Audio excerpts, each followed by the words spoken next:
Nous pouvons donc passer à la seconde partie qui s'achèvera sur une analyse extrêmement intéressante d'Ambroise de Milan. Avant cela, je vais mettre un peu mal à l'aise notre ami Youssef et montrer le paradoxe, les paradoxes dans lesquels il évolue. J'en parlerai de façon plus approfondie dans la conclusion générale, dans la synthèse générale. C'est qu'à la fois on condamne les codes du monde moderne qui ont été instaurés par l'humanisme, et à la fois on reprend ces codes pour défendre ses positions et attaquer les positions contraires. Et comme j'expliquais par le passé, à la limite, si on reprend des codes en vue de mieux les tordre, les fustiger, d'accord, mais si c'est de reprendre des codes pour défendre ses positions et en vue de renforcer sa position selon les codes dominants, mais aussi selon ses propres codes à soi, eh bien c'est une contradiction flagrante à laquelle n'échappent pas nombreux d'intellectuels contemporains, puisqu'ils veulent puisque ce fond de démagogie, je ne trouve pas le mot, et à chaque fois c'est avec délectation qu'on pointe leurs contradictions, et c'est ce qu'a fait récemment Youssef Indy et son ami Rachid, son acolyte Rachid, je vais en parler aussi dans la conclusion, lorsqu'ils ont cherché à justifier la position du Maroc. C'était un moment jubilatoire de constater quel mal à l'aise ils étaient embourbés, et c'est le lot de toute personne qui n'est pas objective, qui n'est pas cohérente et qui n'est pas lucide. Donc ici, pour mettre ce genre d'individus mal à l'aise, les démagogues, je vais emmener plusieurs passages de la Bible, où, ou même, on va dire, de la culture biblique, notamment qui mettent en avant que l'homme est le chef de la femme, en sachant que bien sûr Youssef il est progressiste, en même temps il partage certains thèmes conservateurs, et tant mieux pour lui, puisque de toute façon il en porte-à-faux avec, euh, avec l'humanisme ambiant, même s'il a épousé nombre de ses principes, c'est-à-dire toute la contradiction qu'il est jubilatoire de noter. Et donc je vais ramener quelques textes intéressants à ce propos. Donc ne trouve-t-il pas du butin, ne le partage-t-il pas? Une jeune fille, deux jeunes filles par homme, du butin en vêtements de couleur pour Sisera ou Sisera. Du butin en vêtements de couleur brodés, un vêtement de couleur, deux vêtements brodés, pour le coup du vainqueur. Périssent ainsi tous tes ennemis, ô Éternel. Ceux qui l'aiment sont comme le soleil quand il paraît dans sa force. Le pays fut en repos pendant 40 ans. La Bible a noté dit. C'est ici l'explication du retard donné par les dames. 3 genres de personnes à qui le butin doit revenir. Donc on voit bien que le partage du butin n'est pas une particularité musulmane. Et on voit bien aussi que c'est un phénomène anthropologique et que les captives, qui est une partie du butin, n'est pas une spécificité musulmane. Et que ce sont les lobotomisés, ce que j'appelle, notamment pour les apostats, les bobolobos, collaborent, qui sont tombés dans le panneau et sous la pression du, euh, du dominant humaniste, eh bien, ils ont vendu leur religion, alors que c'est des phénomènes qui ne bernent que les âmes faibles. Il suffit simplement de faire preuve de lucidité et d'analyse euh, pertinente pour démêler ce qui, en apparence, est, on va dire, est embarrassant. Dans les faits, ça n'est pas du tout. C'est ce que m'a dit récemment un apostat, m'a dit tu es embarrassé par tes textes, s'il savait le pauvre. Et donc, il suffit simplement de séparer le bon grain de l'ivraie, expliquer les choses avec lucidité et objectivité, pour que tout se démêle sans le moindre complexe, tout en dépassionnant le débat et en montrant les choses avec clarté et lucidité. Donc, chaque combattant aura une ou deux jeunes filles. 2. Sisera recevra pour sa part les vêtements les plus magnifiques qui étaient ordinairement réservés aux chefs. Il en fera certainement une part pour l'épouse favorite. Bible annotée sur Juge 5.30. Donc, nous sommes toujours avec Juge. Alors l'assemblée envoya contre eux 12 000 soldats, 12 000, hein, en leur donnant cet ordre. Allez et frappez du tranchant de l'épée les habitants de Jabès en Galade, avec les femmes et les enfants. Donc on voit bien que ici il demande de frapper les femmes et les enfants. ce que ne fait pas l'islam. Et j'ai même dit que l'islam, elle interdisait de, de vandaliser la végétation. Et un apostat tout content de lui me dit non, tu mens, puisqu'il y a un verset qui dit qu'on peut arracher les, euh, les palmiers. Alors ici, il faut distinguer entre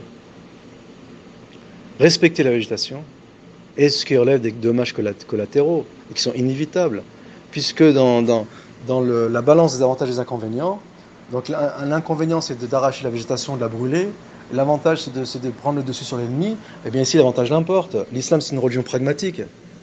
On n'est pas dans ce que nous a soufflé notre ami Rachid pour nous faire avaler, pour nous faire adopter l'idée que le Maroc avait raison lors de sa normalisation des relations avec Israël, ce qui en soi n'est pas entièrement faux, mais ou est défendable. Mais c'est le procédé par lequel il procède qui nous fait doucement sourire. Et donc il nous ramène du Carl Schmitt pour nous dire que il faut distinguer entre l'immaculé vertueux qu'est le spirituel et religieux et le réel politique et pragmatique qu'est l'homme d'État ou l'homme politique. Et bien sûr, cette distinction, elle est puérile. Et c'est la raison pour laquelle d'ailleurs les apostats ils se font berner, parce ils opèrent ces distinctions. Bien sûr que l'idéal, c'est de ne pas arracher la végétation. Mais si au cours des combats, on est amené à le faire, eh bien, soit. L'essentiel, c'est d'arracher la victoire. Et il n'y a aucune contradiction ici. Il n'y a aucun manque d'humanisme, pour reprendre les termes des humanistes. Au contraire, ici, nous avons affaire à un prophète qui est à la fois stratège, c'est-à-dire philanthrope, et pragmatique. Et c'est ce qui échappe à nos idéalistes de surface, qui nous disent qu'il faut faire la réelle politique, mais que les religieux, eux, ils sont intrinsèquement vertueux. Et ça me fait doucement rire. Et d'ailleurs, ils utilisent ce procédé avec ce qu'on appelait l'arcane et la taqiyya. Donc pour eux, un religieux ne doit pas user d'artifice pour arriver à ses fins. Et là donc, alors l'Assemblée envoya contre eux 12 000 soldats en leur donnant cet ordre. Allez, frappez du tranchant de l'épée les habitants de Jabès en Galade, avec les femmes et les enfants. Et oui, l'islam, elle ne donne pas cet ordre. Enfin, l'islam, la législation mohammedienne ne donne pas cet ordre. Voici ce que vous ferez. Vous dévouerez par interdit tout mâle et toute femme qui a connu la couche d'un homme. Ils trouvèrent parmi les habitants de Jabès et en Galade 400 jeunes filles vierges qui n'avaient point connu d'homme en couchant avec lui, et ils les amenèrent dans le camp à Silo, qui est au pays de Canaan. Toute l'assemblée envoyait des messagers pour parler aux fils de Benjamin qui étaient au rocher de Rimon et pour leur annoncer la paix. En ce temps-là, les Benjamites revinrent et on leur donna des femmes à qui l'on avait laissé la vie parmi les femmes de Jabès en Galade. Mais il n'y en avait pas assez pour eux. Le peuple éprouvait du repentir au sujet de Benjamin, car l'Éternel l'avait fait une brèche dans les tribus d'Israël. Les anciens de l'assemblée dirent: que ferons-nous pour procurer des femmes à ceux qui restent, puisque les femmes de Benjamin ont été détruites? Ce n'est pas ce que recommande l'islam, monsieur les apostats, apôtres de l'Empire. Et ils dirent: que les réchappés de Benjamin conservent leur héritage, avant qu'un tribut ne soit pas effacé d'Israël. Mais nous ne pouvons pas leur donner de nos filles pour femmes, car les enfants d'Israël ont juré en disant: maudit soit celui qui donnera une femme à un Benjamite. Et ils dirent: voici, il y a chaque année une fête de l'Éternel à Silo, qui est au nord de Bethel. J'ai déjà parlé de Bethel par le passé. À l'orient de la route qui monte de Bethel à Sichem et au midi de Lebona. Puis ils donnèrent cet ordre aux fils de Benjamin: allez, placez-vous en embuscade dans les vignes. Vous regarderez, voici, lorsque les filles de Silo sortiront pour danser, vous sortirez des vignes. Vous enlèverez chacun une des filles de Silo pour en faire votre femme, et vous vous en irez dans le pays de Benjamin. Si leur père ou leur frère viennent se plaindre auprès de nous, nous leur dirons: accordez-les-nous, car nous n'avons pas pris une femme pour chacun dans la guerre. Ce n'est pas vous qui les leur avez donnés. En ce cas, vous seriez coupables. Ainsi firent les fils de Benjamin. Ils prirent des femmes selon leur nombre parmi les danseuses qu'ils enlevèrent. Puis ils partirent et retournèrent dans leur héritage. Ils rebâtirent les villes et y habitèrent. Et dans le même temps, les enfants d'Israël s'en allèrent de là, chacun dans sa tribu et dans sa famille. Ils retournèrent chacun dans son héritage. En ce temps-là, il n'y avait point de roi en Israël. Chacun faisait ce qui lui semblait bon. La Bible en était dit, la première mesure ne suffisait pas, puisqu'on avait obtenu que 400 captives et qu'il y avait 600 jeunes benjamites à pourvoir. Bible annotée sur Juge 21, 12, 15. Alors après, les catholiques, les dindons de la farce qui sont manipulés par les humanistes après avoir détruit leur religion, eh bien, ils s'en servent comme bras armés pour s'attaquer à l'islam, donc mettre un terme au monothéisme. Donc ils sont des marionnettes, des gros dindons de la farce qui sont tout contents de vouloir déconstruire les textes scripturaires musulmans, alors que leurs textes ont été détruits sous l'initiative notamment de Spinoza, j'en ai parlé par le passé. C'est une volonté des humanistes de mettre un terme aux religions, et notamment la religion juive. Il ne faut pas oublier ce point, j'en ai parlé également. Eh bien, nous répondons à nos amis, ils vont vous dire, mais oui, mais nous on n'est pas assujettés à l'Ancien Testament. Et la loi de Dieu est parfaite, elle est toujours la même. J'en ai ramené une preuve précédemment. Et là, c'est combien de cas de pédophilie, mes amis? Ensuite, nous sommes à Timothée 2. Que la femme écoute l'instruction en silence, avec une entière soumission. Que vont dire nos féministes modernes, catholico, islamo, progresso, réformistes? Je ne permets pas à la femme d'enseigner ni de prendre de l'autorité sur l'homme, mais elle doit demeurer dans le silence, car Adam a été formé le premier, Ève ensuite. Et ce n'est pas Adam qui a été séduit, c'est la femme qui séduite s'est rendue coupable de transgression. Il n'y a même pas de texte de ce genre dans le corpus musulman. Les prophètes de la Bible étaient polygames. Bon, ça, bien sûr, Youssef n'est pas là en compte, mais on pourrait mettre quand même mal à l'aise certains interlocuteurs, notamment progressistes et réformistes au sein des musulmans et des chrétiens. Abraham, le patriarche, avait 2 épouses, Sarah et Agar, une concubine Ketura, selon la Bible. Jacob avait pour épouse Léa, l'aînée Rachel la Cadette. Il avait également 2 concubines, Zilpa, servante de Léa, et Bila, servante de Rachel. Seul le premier roi d'Israël avait aussi 2 femmes. Et bien sûr, ici nous parlons d'un phénomène qui est anthropologique et qui n'est pas spécifique ni aux juifs ni aux musulmans. Achinoam est la fille d'Achimat et de 2 concubines, Ritzba et fille d'Aja. David, le prophète roi d'Israël, lui en avait 9 femmes, voire plus. De Gisraël, Abigail de Carmel, Maca, fille de Talmaï, Agit, Abital, Egla, Michal, Bat Sheba, la femme d'Uri. Donc la Bat Sheba, la femme d'Uri, bien sûr, ça c'est un terrible blasphème. Donc son fils Salomon détient le record de la polygamie, avec 700 femmes et 300 concubines. Donc Salomon est un grand homme, non pas comme le dépeint les juifs et les chrétiens, ils en font un roi qui a sombré dans la luxure. Avec 700 femmes et 300 concubines, 1000 femmes selon roi, mais il est tout à fait clair pour toute personne, et dans la luxure et dans la sorcellerie.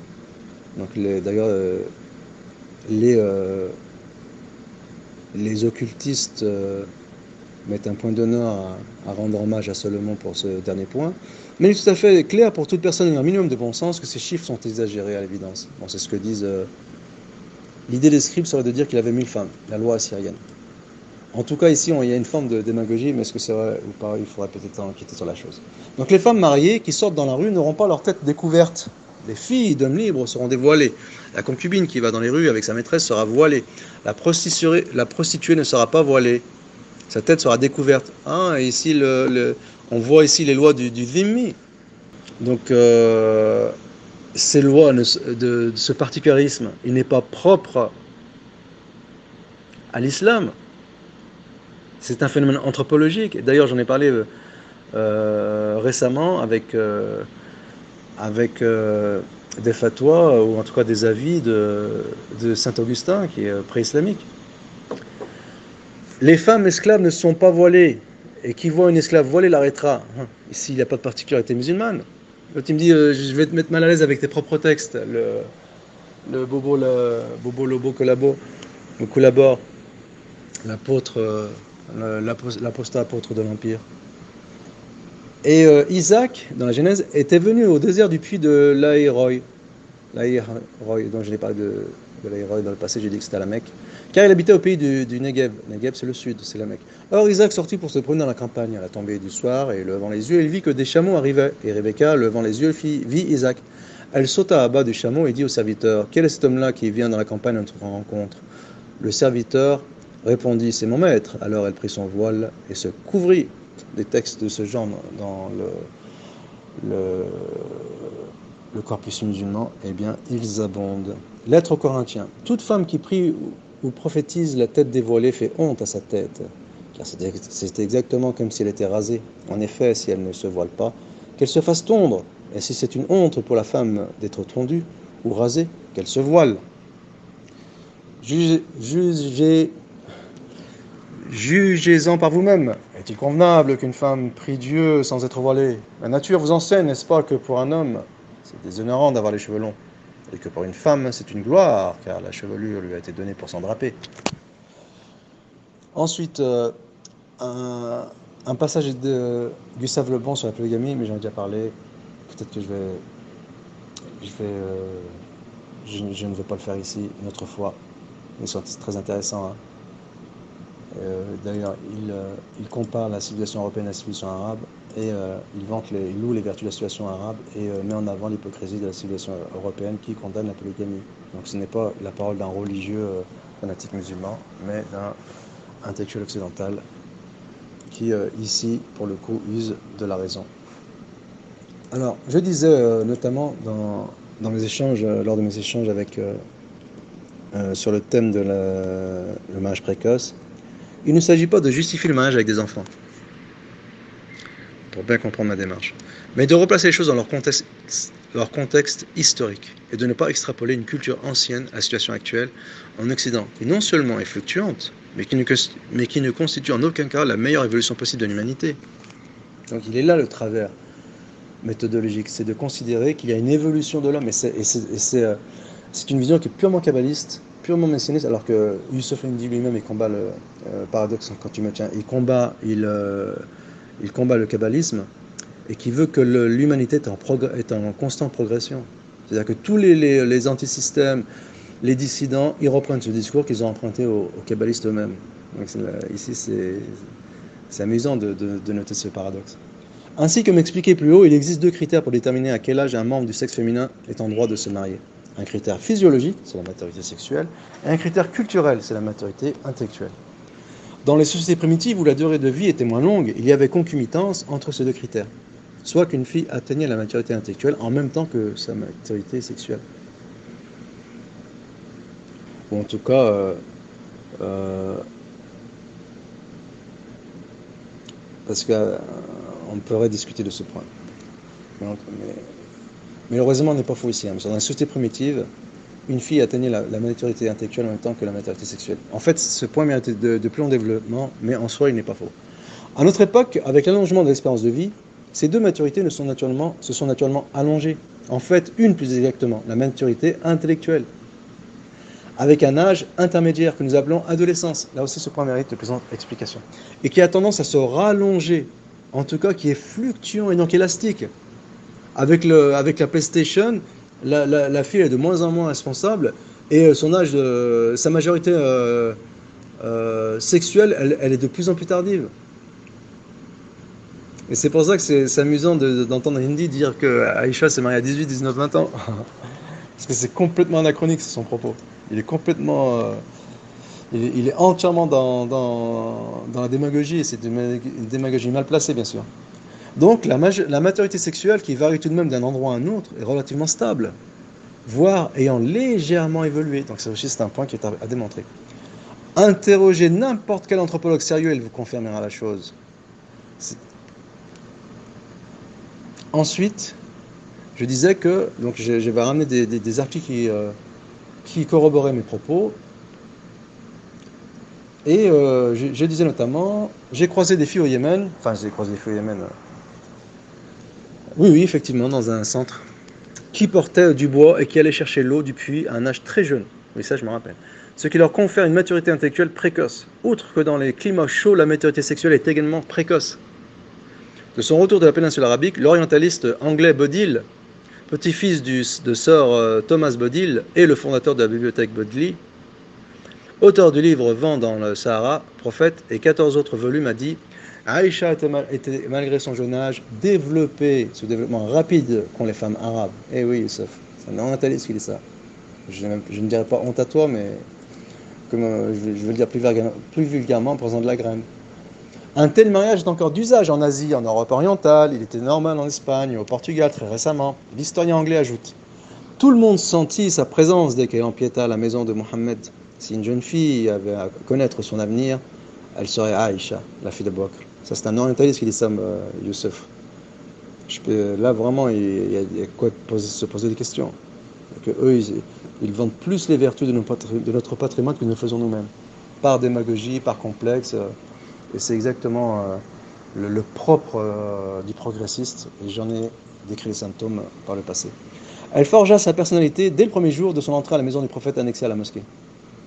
Ainsi, il est complètement anachronique, je disais, et unique d'extrapoler cette situation avec les crimes de pédophilie qui noircissent le paysage occidental depuis des lustres. Et là, nous en arrivons au grand légiste Ambroise de Milan. Alors, il est très intéressant d'étudier des auteurs pré-islamiques chrétiens à plus d'un titre, notamment parce qu'ils sont plus en phase avec la nature humaine et les phénomènes anthropologiques qui ont été repris par l'islam de façon naturelle, puisque l'islam incarne la révélation, et l'auteur de la révélation est celui-là même qui a créé l'homme, et également puisque avant l'islam, puisque les juifs, quand même ils étaient restés monothéistes, puis sur ce point on peut en parler, eh bien, ils avaient dévié les droits chemins, et il restait alors les chrétiens. Après, il y a la question de se poser si les chrétiens trinitaires ont droit à des circonstances atténuantes. C'est un sujet qui est complexe, sensible. Ibn Taymiyyah en parle, je ne vais pas l'aborder ici. Mais en principe, un chrétien avant la révélation, donc il y avait plusieurs catégories chrétiens, entre les monophysites, notamment dans les régions qui nous concernent, de la péninsule, et d'autres catégories de chrétiens. Et bien la question est de savoir si ils sont considérés comme des musulmans. En tout cas, une chose est sûre, c'est qu'ils épousaient des principes anthropologiques qui sont repris par l'islam, et qui sont bien sûr l'islam, soit les corrobore, soit elle les améliore, ou tout simplement les abroge, ou elle les réfute. Et c'est la raison pour laquelle il est très intéressant de lire des auteurs pré-islamiques, chrétiens, et Ambrose particulièrement, puisque selon mon point de vue, c'est un nominaliste, c'est un pragmatique universaliste. Bien sûr, il n'échappe pas à sa position. Bien sûr, il fait les yeux doux à l'autorité profane en place, mais il fait preuve d'une subtilité extraordinaire, voire hors du commun. Et parmi les auteurs qui m'a amené à lire, donc avec ma pauvre culture pré-islamique, eh bien, c'est celui qui m'a laissé la meilleure impression. Donc ici, je reprends une thèse, il me semble que c'est vieux, hein, c'est une auteure avec un E. On voit ici que la langue française échappe à son sexisme et est revenue au code didactique ou au syntaxique de la langue arabe, qui, elle, prévoit un féminin aux termes qui sont attribués aux hommes. Et d'ailleurs, parfois, il y a des termes qui n'ont pas de pluriel ou pas de masculin, mais je ne veux pas aborder la chose. En tout cas, l'auteur, ici, elle fait une enquête sur la position d'Ambroise vis-à-vis de l'âge précoce ou de l'âge de la maturité sexuelle dans l'Empire romain. Et il fait un corollaire ou une analogie avec la jeune fille qui fait vœu de chasteté, et il va, à travers ce corollaire, ramener des éléments anthropologiques extrêmement intéressants sur l'âge de la puberté qui était en vogue sous l'ère romaine et qui est bien sûr a été codifié par le droit romain et qui sera repris jusque contre toute attente jusqu'à la Révolution française, et même au-delà de la Révolution française, comme nous l'avons vu. Donc, un premier constat s'impose. Ambroise ne dit pratiquement rien de l'âge nubile des garçons, mais fait de nombreuses allusions, en revanche, à la nubilité des filles. Donc, on avait évoqué la nubilité, et j'ai dit que j'allais développer ce point. C'est ce que je fais actuellement. Ce seront donc les jeunes filles qui seront l'objet de cette étude, et comme l'âge nubile féminin est de 12 ans à Rome, 12 ans à Rome. Que dis-tu, Youssef? Il faut donc concentrer les recherches sur les filles de 12 ans.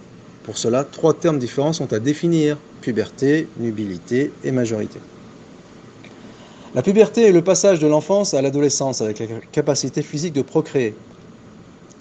La nubilité est la capacité juridique permettant le mariage. La majorité, enfin, est l'âge où la personne est, sur le plan juridique, pleinement capable et responsable. Ici, nous avons un champ sémantique juridique extrêmement intéressant. Les seuils d'âge sont différents dans chacun de ces 3 cas.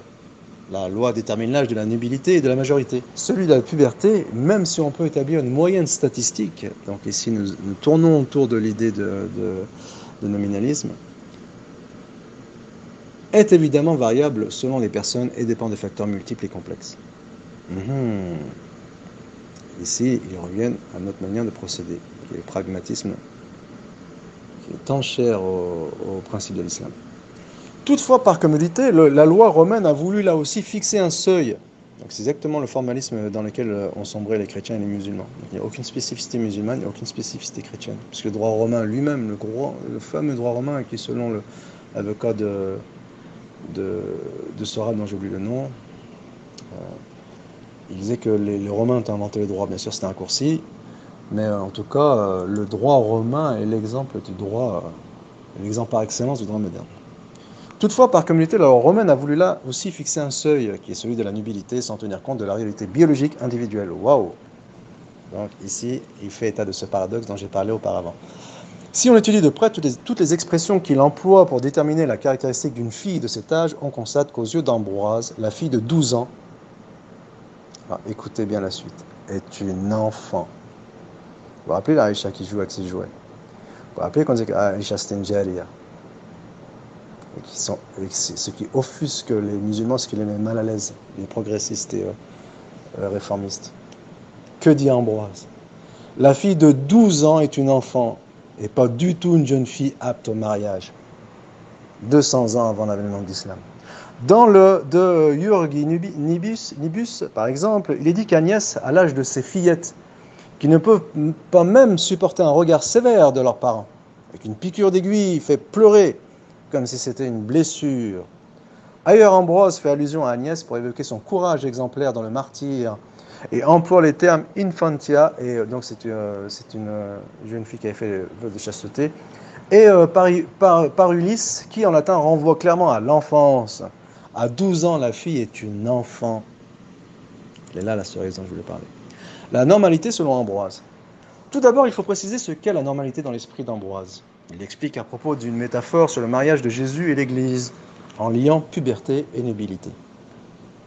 Le signe communément admis pour toutes les filles pour dire qu'elles sont prêtes à marier, c'est lorsque les seins commencent à pointer. Alors, elles sont jugées aptes à l'union. Tant qu'une fille n'est pas pubère, elle n'est pas nubile. Donc, fin de citation. Tant qu'une fille n'est pas pubère, elle n'est pas nubile. Et Ambroise d'indiquer même les signes extérieurs de cette puberté. Il reste à définir à quel âge se situe cette puberté. Agnès a 12 ans. Pour la loi, elle est nubile. Mais est-elle pubère? Marcel Dury, dont j'ai parlé précédemment en introduction, en déduit que la loi autorisant le mariage des filles de 12 ans permet ainsi le mariage avec des fillettes en général, pas encore formées, impubères. Nous sommes avec le droit romain, qui a la référence du monde occidental, jusqu'à nos jours. Dans la conscience des contemporains d'Ambroise, la fillette de 12 ans est le plus souvent encore impubère. Rappelons combien la figure de la fillette pleurnicheuse dessinée dans le De Virginibus est enfantine. Un tel portrait ne peut s'appliquer à une jeune femme considérée apte à la procréation et pouvant devenir mère elle-même. Dans l'hymne Ambroise, dans l'hymne 8, Ambroise emploie l'expression matura nudum nuptilis, pas encore mûr pour les noces, qui se rapporte à la maturité autant psychologique que biologique. Waouh! Il est en plein dans notre démonstration, notre ami Ambroise. Dans un autre texte, enfin il est en plein dans notre raisonnement. Dans un autre texte évoquant la puberté féminine, le 2 Abraham, Ambroise explique que c'est à 14 ans qu'apparaissent les premières règles de la jeune fille. Cette affirmation est conforme aux connaissances médicales de son temps. La fille, bien sûr, ce premier exemple d'explication.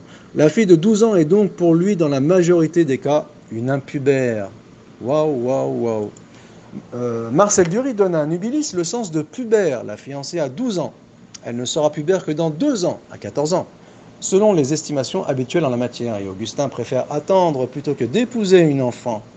Un passage de son analyse de l'évangile selon saint Matthieu, où Augustin dit clairement qu'il serait étonnant qu'une fille de 12 ans soit mariée, vient appuyer tout à fait solidement cette interprétation. Pour Macrobe, pour Ambroise, pour Augustin, pour leurs lecteurs, la fille de 12 ans est impubère.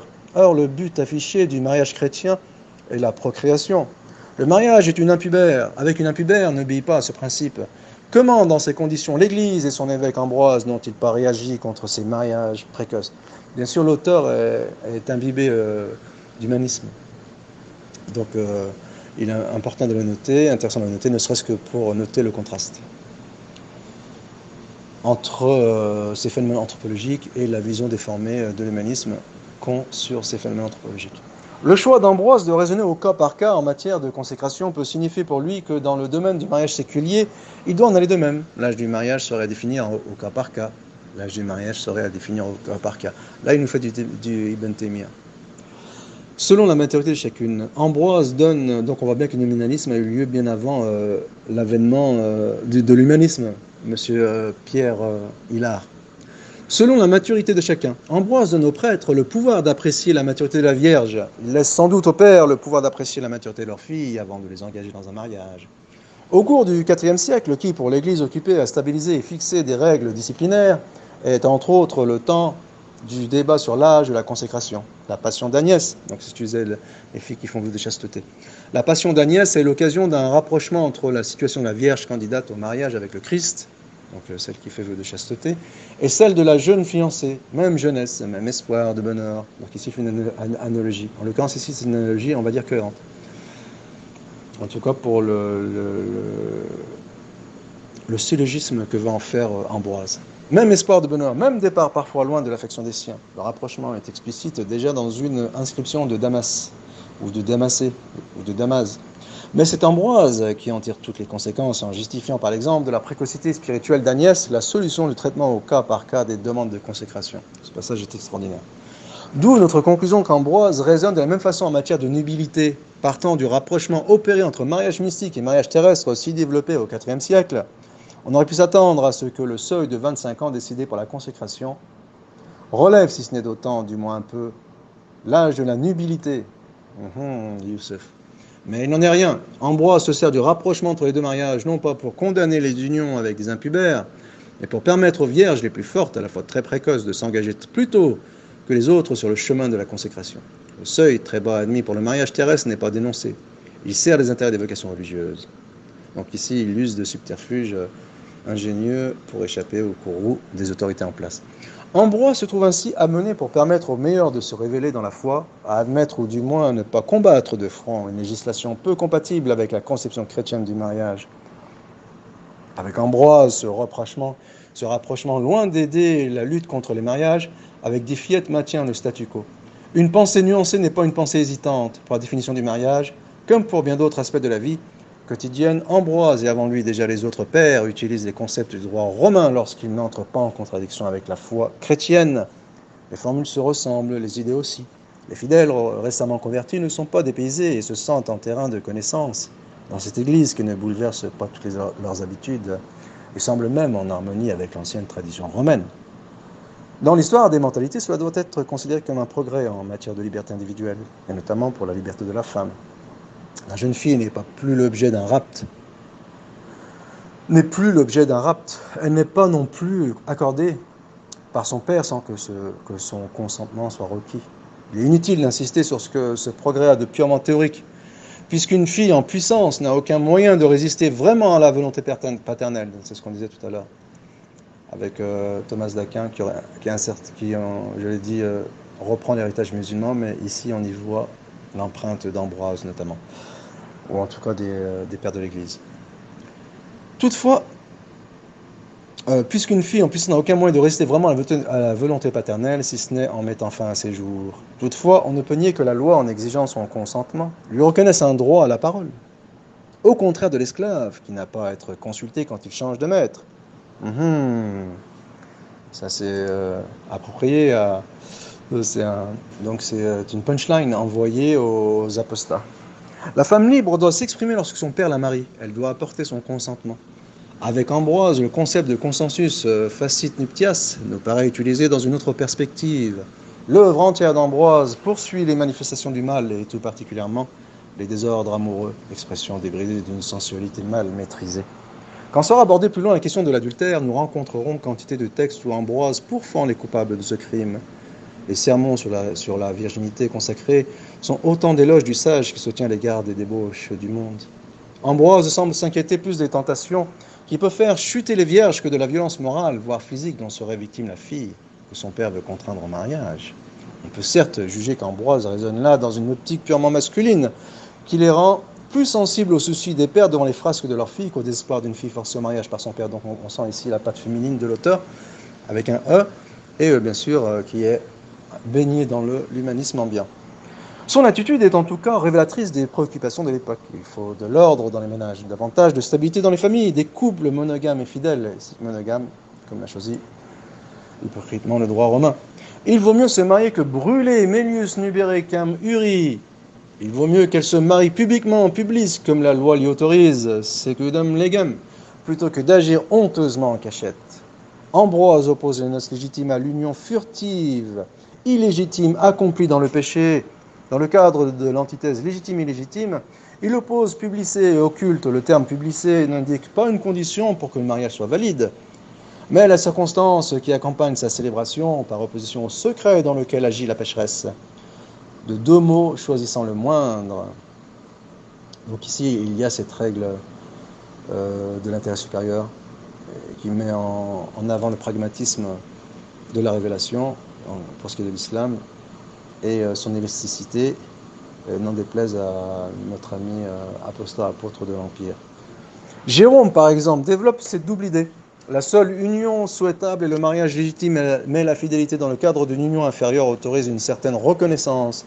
Dans sa lettre 69, Jérôme aborde la question « Contubernium ». Trop pauvre peut contracter un mariage, certains s'unissent à des esclaves.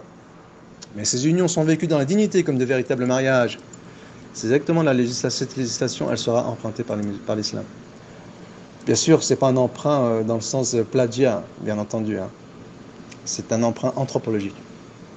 Dès lors, le concubinat avec une esclave, quand il est imposé par la pauvreté, ne peut être condamné. En revanche, on peut supposer que Jérôme n'accepte pas toute union avec une esclave. Si la fortune le permet, il faut choisir le mariage. Il est en phase avec le droit musulman. Pour le mariage terrestre, Ambroise recommande à la fille de suivre l'avis de ses parents. La jeune fille n'est pas consultée pour son mariage. Il y a des similitudes avec ce que nous disions auparavant. Il n'appartient pas à la pudeur virginale de choisir un mari. Argument musulman. L'argument d'autorité employé par Ambroise dans les lignes suivantes est d'ailleurs cherché curieusement, non chez un auteur chrétien, mais chez Euripide. Donc on voit bien que c'est un phénomène anthropologique. Preuve s'il en est qu'Ambroise s'inscrit dans la longue tradition classique de la soumission des filles à l'autorité paternelle, puisque c'est un phénomène anthropologique. L'Église maintient les rapports familiaux traditionnels, puisque c'est un phénomène anthropologique. Si la Vierge choisit son mari, on lui en fait reproche. Si elle ne choisit pas, c'est un affront, tel est le jugement de la société, constate Ambroise. Ce que nous comprenons de la manière suivante. Il est malséant qu'une jeune fille semble avoir une expérience des hommes, l'amenant à choisir celui-ci plutôt que celui-là. D'autre part, le candidat est conduit peut lui garder rancune de ne pas l'avoir choisi. Une fois prononcée, l'interdiction du mariage entre cousins va être reprise par différents conciles du VIe siècle. Et l'Église imposera au nom de Dieu et de la loi naturelle ce que l'empereur avait ordonné à ses sujets. Donc ici, il y a un peu d'ironie contre l'orthodoxie, contre le catholicisme, à la fin du IVe siècle, au nom peut-être du seul et unique intérêt de la dynastie théodisienne. Ici, les attaques sont très sournoises. Le 28 mai 370 ou 373 Valentinien défend aux provinciaux d'épouser des barbares par la Constitution. À aucun provincialis, à quelque ordre qu'il appartienne, Ou à quelque lieu qu'il soit, il n'est permis de prendre pour épouse une femme barbare, il n'y a aucun gentilice, il n'est permis de s'unir à une princialis. Si des liens résultant de mariage de ce genre entre princialis et gentilis, ou gentilesse, venaient à exister, qu'est-ce qui se révèle en de tels cas suspects ou nuisibles, soit frappé de la peine capitale? Mhm. Ici donc, il fait état d'un phénomène anthropologique n'en déplaise aux apostats apôtres de l'Empire. Quelle est l'attitude d'Ambroise face à cette législation ségrégative?